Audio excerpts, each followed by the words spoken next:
Okay.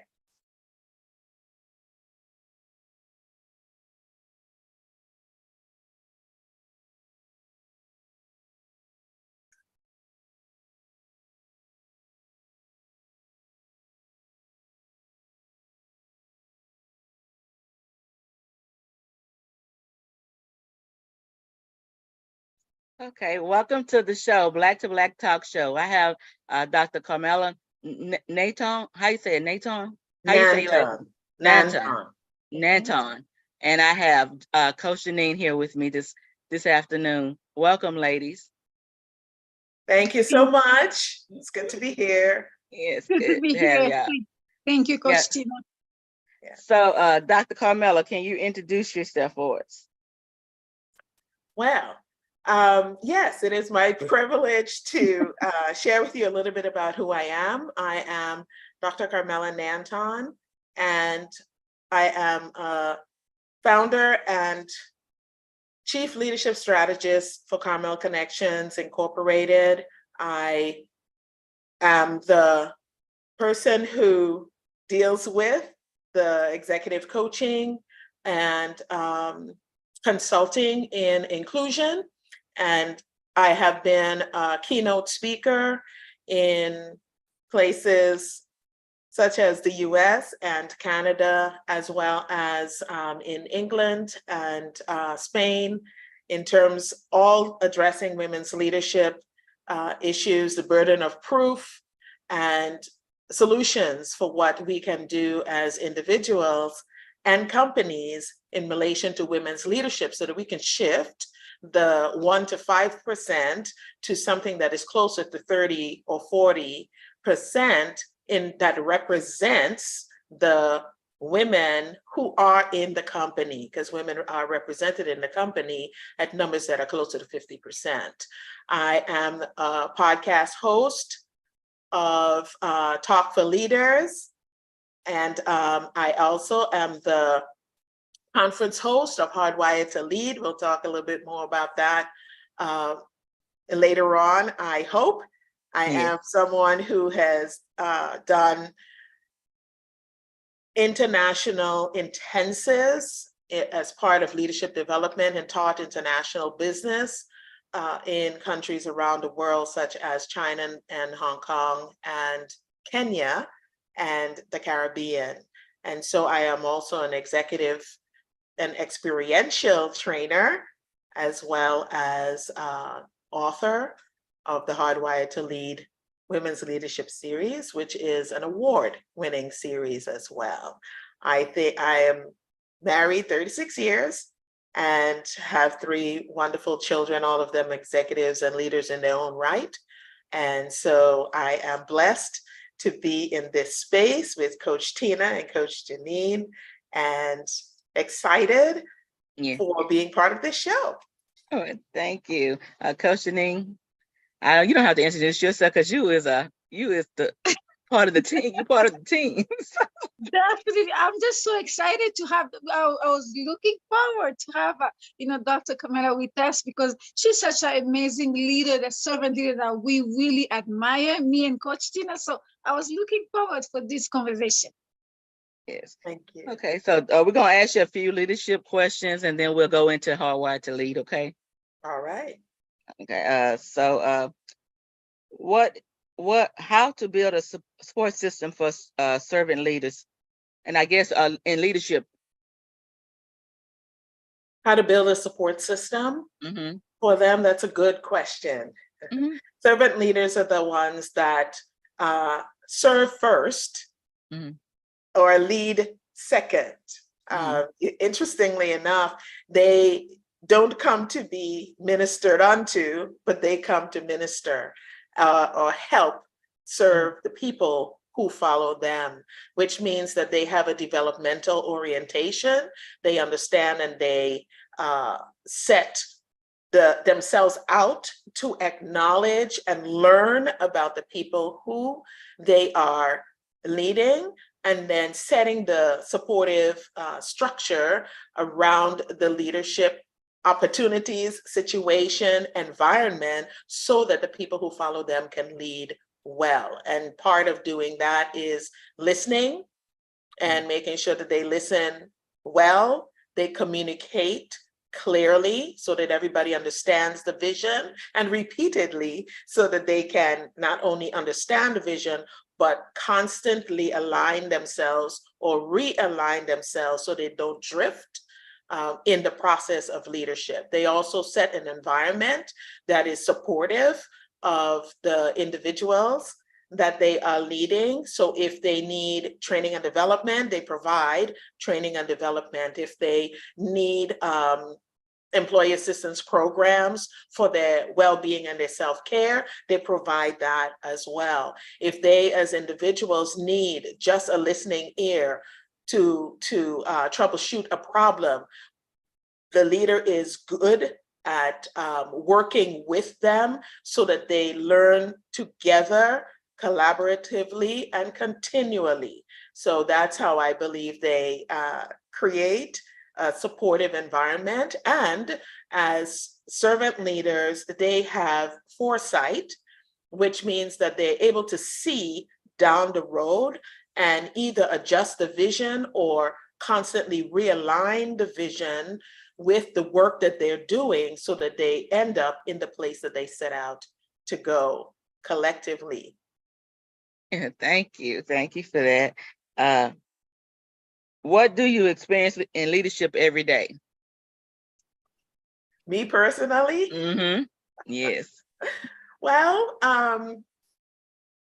at one level, it is something that requires energy and clear understanding, clarity, focus in terms of achieving the goal and making sure that every single action that I am engaged in somehow contributes to the goal. Now, in the workplace, previously experienced, the experience of women in leadership is very different from the experiences of men in leadership. No, this is just a reality, and it is supported by data. The evidence is that women are severely underrepresented in the leadership space. The narrative says that women are not able to lead, and it's a false narrative because women are hardwired to lead. And Yes. so they can take leadership positions because they are well educated, they are well prepared, they are competent. And by the way, companies that have women who are in leadership position enjoy a 20% advantage in terms of profits because they have women who lead. They enjoy job satisfaction. The people who work for women who are leaders are individuals who are better as collaborators. They are more satisfied in their jobs. The companies have better reputations. And that's just some of the benefits of having a woman in leadership.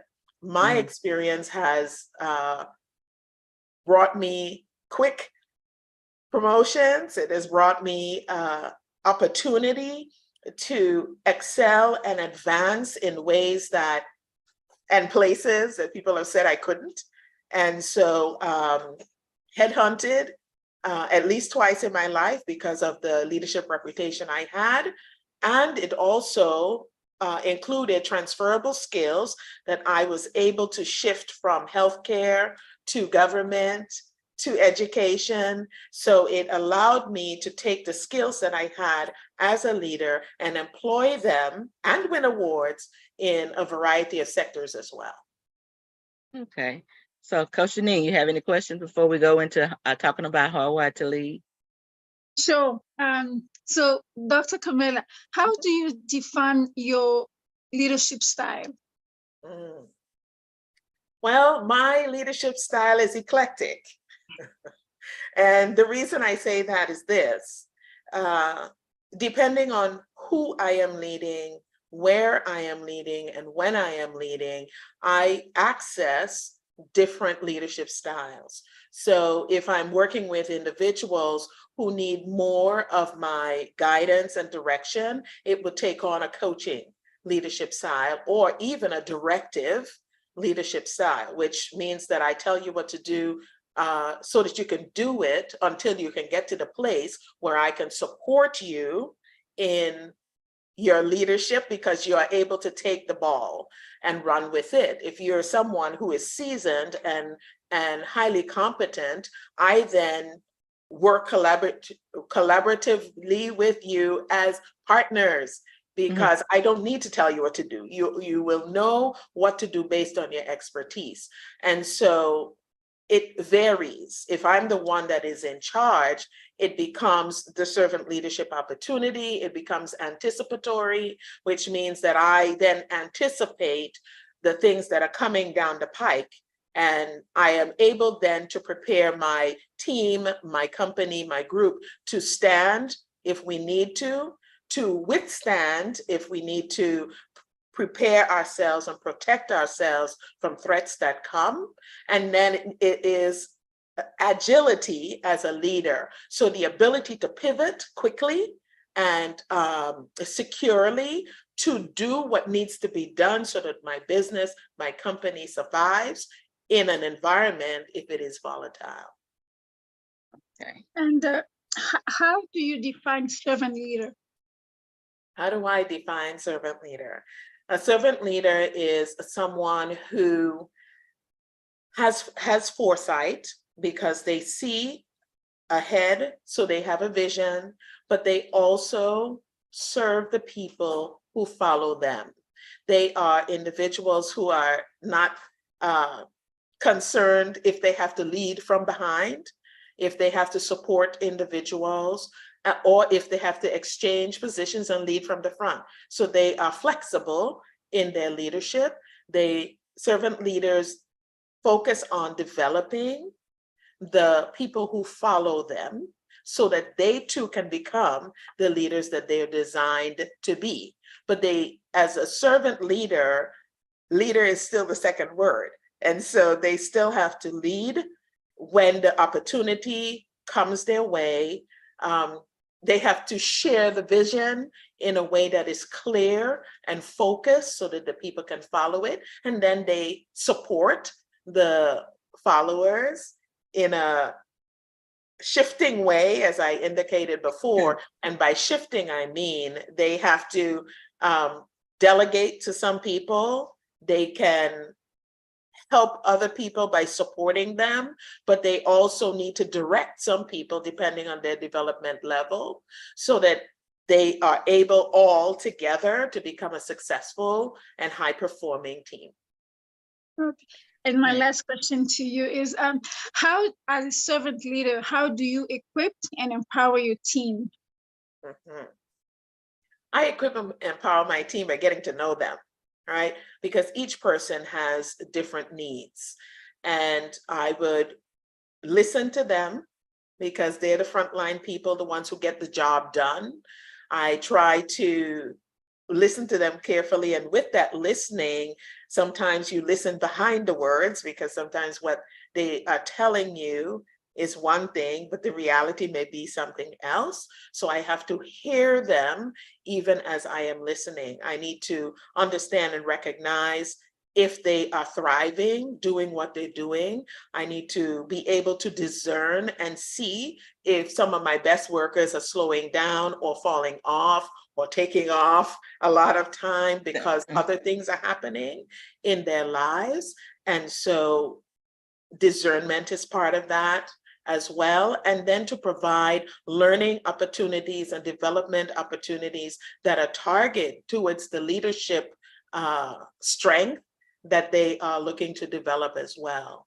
And so as a servant leader, I would be the one that looks to those things, even as I look to have influential relationship by showing them, right? So leading by example in terms of what I want and what I need for them to be doing. I should not be someone who hesitates to step in, roll up my sleeves and do the work that needs to be done so that it can be done. I can work alongside of the people that I am leading as well, so that I'm in the trenches with them if need be at any given moment.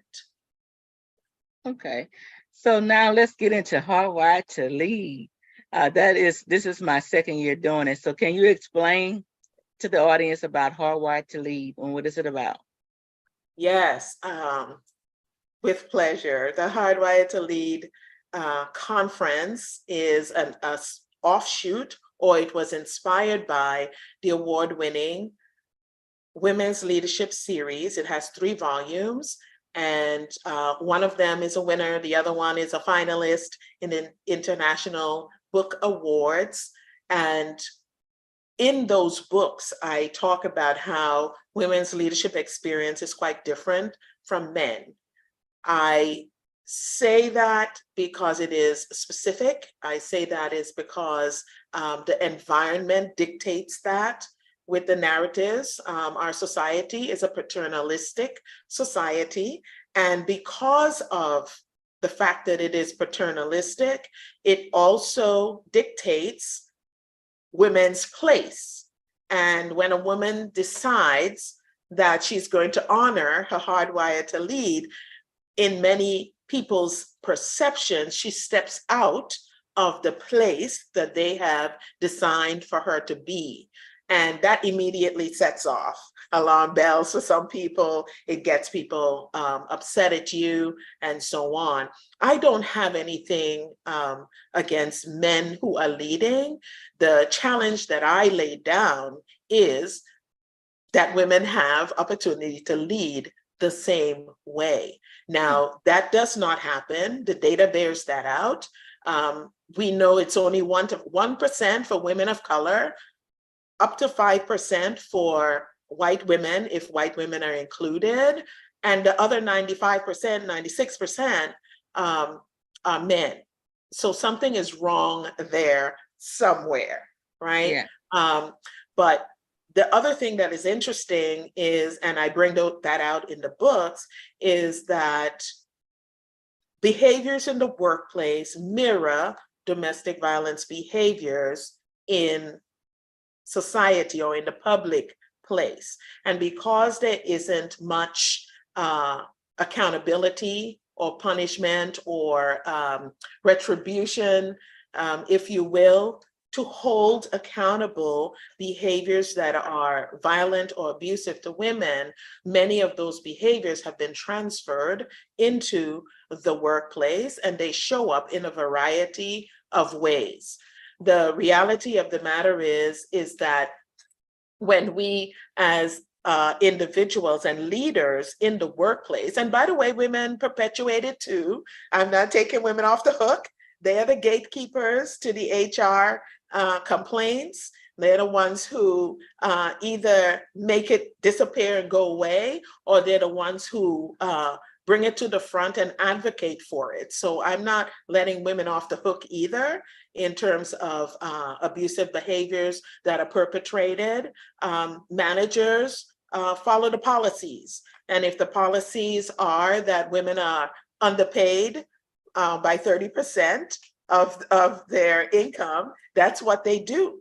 If it means that women are not suitable, whatever the reason is, for the position that they have applied for and probably are overqualified for, then at the end of the day, they won't get that position, and they'll have a reason for it. And it's not a fair reason.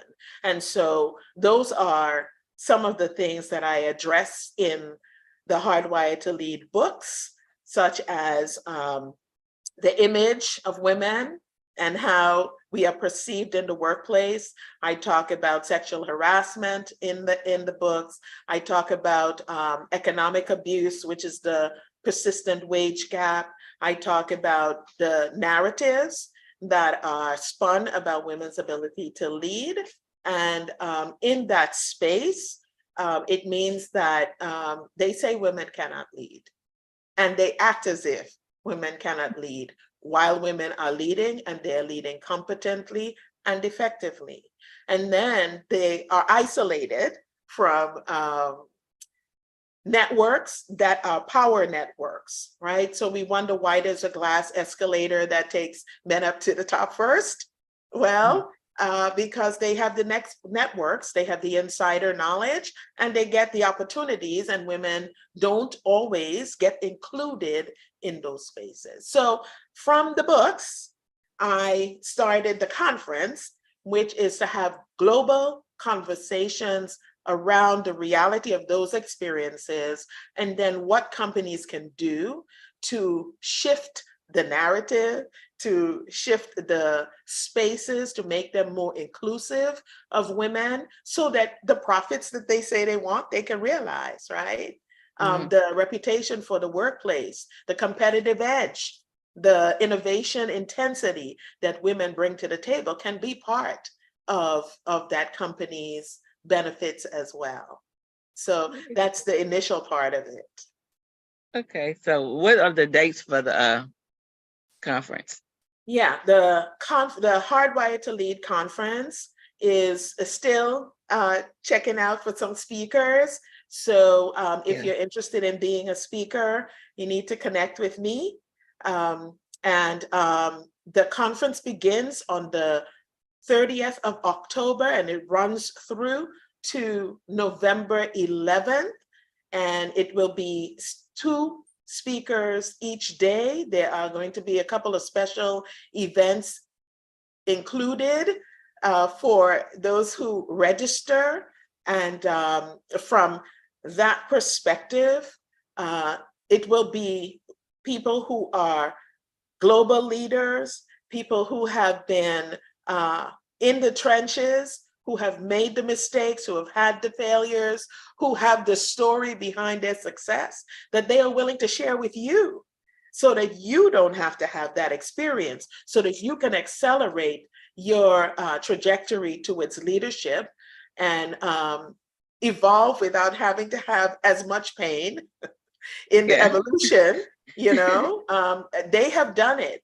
So you don't have to do it exactly the same way. You can learn from the speakers, the influencers, the successful CEOs, successful business owners, successful coaches who are there to help you along, so that you will walk away as an individual with at least 20 ways and 20 steps that you can take to advance your business, your career, your leadership, and your life, because we're covering all aspects of it, including your communication, and advance them to the next level. You don't need to stay at the level you are right now. And if you attend, when you attend the Hardwired to Lead conference, you get the steps so that you are 20 steps ahead of where you would have been had you not attended.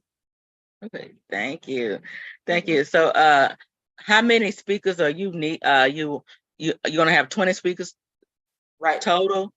Yes. Okay. 20. So that's 20 advice, ideas, solutions, success stories, just stories in general that everyone need to check out. They need to attend. There's so much knowledge. I attended last year. It is so much knowledge given. You will get something out of this conference. So please attend if you can. You have the link. You'll give me the link so we can, once it's time to put out that about the conference, so we'll be able to send it to everybody. Right. Registration early registration opens the 20th of October, and you will have a link at that time. It'll be hardwiredtolead.com or hardwiredtoleadconference.com / the new name that I will give to you. But the basic route is hardwiredtoleadconference.com. And you will have opportunities. And the wonderful thing about it is each speaker provides a gift. So there's going to be a giveaway as well as part of the conference that you can walk away. You can connect with the speakers. This is your opportunity to connect with the speakers directly during the conference on every day that they are speaking, and you will get to know them if you take advantage of their gifts, because they are generously sharing of their knowledge, and there's such power in the knowledge of the speakers. Thank you for giving us this opportunity, because the two powerhouses here are going to be on that conference. Yes. And listen, it's about engaging the global community in a conversation around women's leadership. And the reality of the matter is, wherever I have gone, from India to Kenya to China to the Czech Republic, England, the United States, guess what? The leadership numbers are the same. The challenges that women have in leadership is the same. And if you leave the corporation and you say, okay, that's it, I'm done with the corporation, I'm going to start my business for myself, guess what? You go into the society with the same behaviors. Yes. And it means that investment money that should be yours does not always get to be yours. That's right. Right? It means that connections that should be yours don't always come and connect with you because you are a woman, or because you are a woman of color. And I want to raise the awareness around those things, because one of my missions is to shift the number from 5% to 30% by 2030 and touch a million companies and a million women, so that we can change the entire situation. It's possible if we all work together. Yes, thank you. Coach Janine, you have anything to add? Oh no, I do not. I just encourage everybody to join us, because it's gonna, I mean, to me, the way she's just talking, I just see that this is a movement that people need to join, because definitely she cannot do alone. That's why Coach Tina and myself are really joining forces, with Dr. Carmela, so we can be able, to empower it together, that we can definitely accomplish and changing that narrative. So thank you, Dr. Carmela. Absolutely. Yeah. So Dr. Carmela, you have any final words? The final words that I would have is this. Every one of us is a leader. Every one of us influences other people. The question is, what are you influencing them to do? How are you influencing them to be? And part of what I would like to leave with you is, if we can influence the people around us to establish environments where anyone who is hardwired to lead can thrive, whether it is in the organization, whether it is in society, whether it is in their lives, whether it is in their relationships, whether that's spiritually or physically, emotionally, and mentally, be a good example and influence for the people that are around you. You make a difference. The world needs leaders. That means they need you. Yeah, thank you. Thank you. Well, I want to thank you for coming on the show, and Coach Janine, she's always with me, but thank you, Coach Janine. So I thank you, ladies, for coming on the show. You can come back anytime, Dr. Carmela, and then probably we'll get you to come on Coach Janine's show as well before the conference. Very soon. Yeah. So yes. So, absolutely, it would be an honor. Okay. Thank you.